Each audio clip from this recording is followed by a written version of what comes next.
City, ang Campus Connect.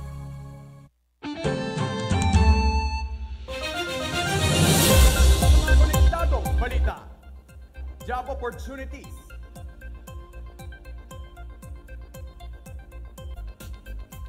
Job opportunities para sa junior high school at senior high school graduates.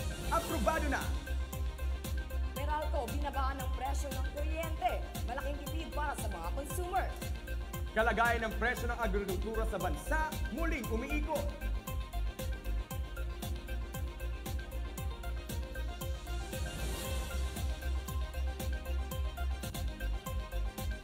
At Palawan bilang world's number 1.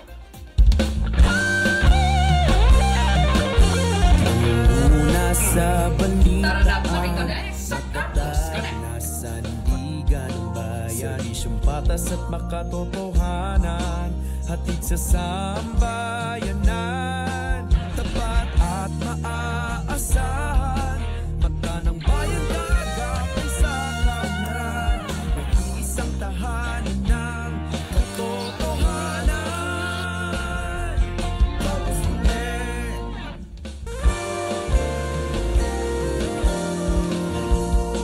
Magandang araw, Pilipinas! Naimbag nga Aldao Connectors. Maligayang pagdating sa Vigan City. Gumagabay sa mga balitang konektado ang lipunan at sambayanan. Joshua Coma. Sumusubaybay sa nungunang mga kwentong konektado ang kabataan, Miles de la Cruz. Tara na at makiconnect sa Campus Connect.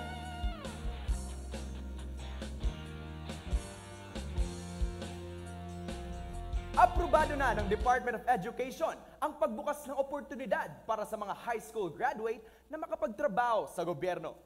Isang patunay ng edukasyon ang susi sa maayos na kinabukasan, kolehiyo man o high school. Connected live mula sa St. Paul's College, Adrian Omo.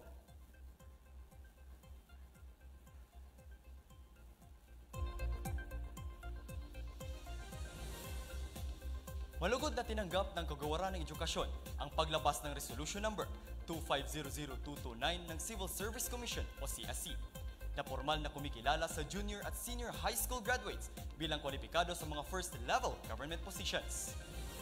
Isang magandang balita para kay Binibining Alma ang hakbang na ginawa ng DepEd, lalo na't kailangang matugunan ang ilang pangangailangan ng gobyerno. Magandang strategy ng DepEd yung ginawa nilang pag-aproba sa mga junior high at senior high na graduates for government employee kasi maraming pangangailangan ang gobyerno natin when it comes to manpower. Inisyatibo ito ng DepEd at pinahusay sa mas malapit na koordinasyon sa CSC, Commission on Higher Education and Technical Education and Skills Development Authority. Ed, ano ang naging response ng ating DepEd Secretary matapos maipasa ang batas na ito? Josh, ayon kay Education Secretary Angara, isang malinaw na pahiwatig ang tagumpay na ito para sa learners at magulang na ang curriculum ng K-12 ay tunay na nagbibigay ng oportunidad at ang diploma sa high school ay maaari nang maging panimulang hakbang patungo sa isang karera sa gobyerno. Maraming salamat, Ed. May magandang balita para sa mga residenteng gumagamit ng Meralco. Ngayong Mayo, magkakaroon ng pagbaba sa presyo ng kuryente para sa mga kabahayan na umaabot sa 200 kilowatts per hour ang konsumo ng kuryente kada buwan.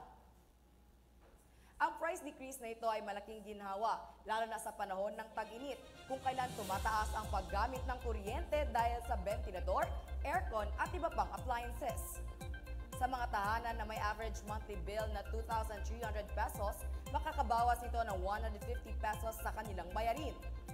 Samantala, mas malaki pa ang magiging pagtitipid para sa mas mataas ang konsumo, tulad ng mga may bill na 4,800 pesos o 10,100 pesos.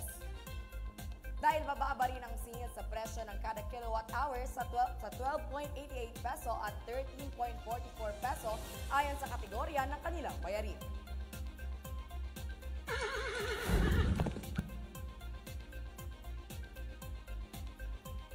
Para sa mas matalinong paggamit ng enerhiya, tandaan, gamitin lamang ang kinakailangang appliances, i-unplug ang hindi ginagamit at maghanap ng energy-saving practices.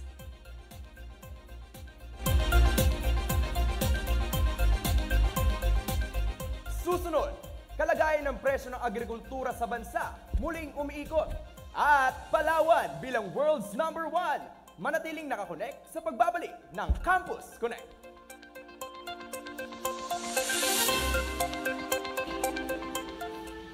Uy, magtrabaho, Caps. Ano bang ginagawa mo? Tumayo ka na dyan. Hindi lalapit yung pera sa'yo. Ano ba? Tutunganga ka na lang? Eh, paano ako magtatrabaho? Eh, AI na lang lahat. Over naman sa ask. Mali ka. Maging responsable sa paggamit ng AI. Dahil ang tunay na tanong dyan, sino nga ba ang nakikinabang? Sila ba? O ikaw?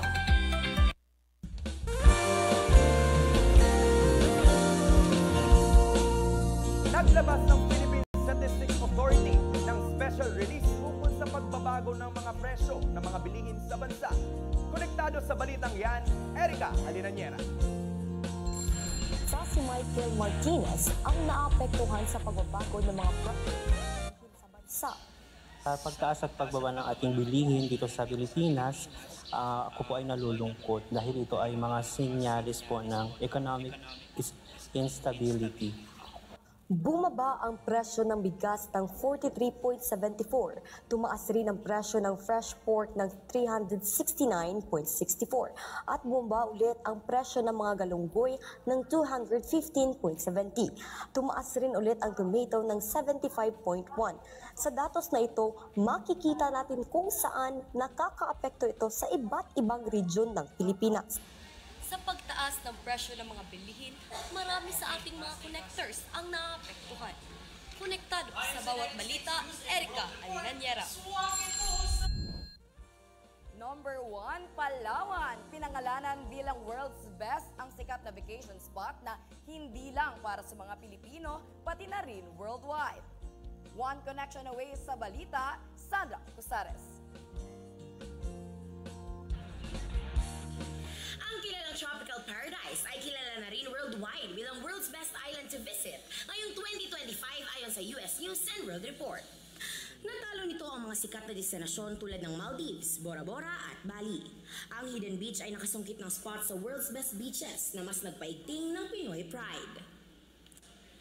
Hindi lang ito basta isla, kundi isang natural na obra na nag-aalok ng unforgettable travel experiences. Kaya't walang duda, Palawan is #1. Ito si Sandra Cusares, ang iyong lakbay, mamamahayag. Karamdaman tag-init dito sa Vegan Miles, no? Oo nga, Josh. Kaya connectors, always remember to stay hydrated. Sa bawat takbo ng kalesa sa makasaysayang vegan, agarang ihatid ang katotohanan. Hanggang sa susunod na koneksyon, ako si Joshua Coma. Serbisyong pang-campus, Miles Philippines. Muli, Campus Connect, ang takbuhan ng balitang konektado ka.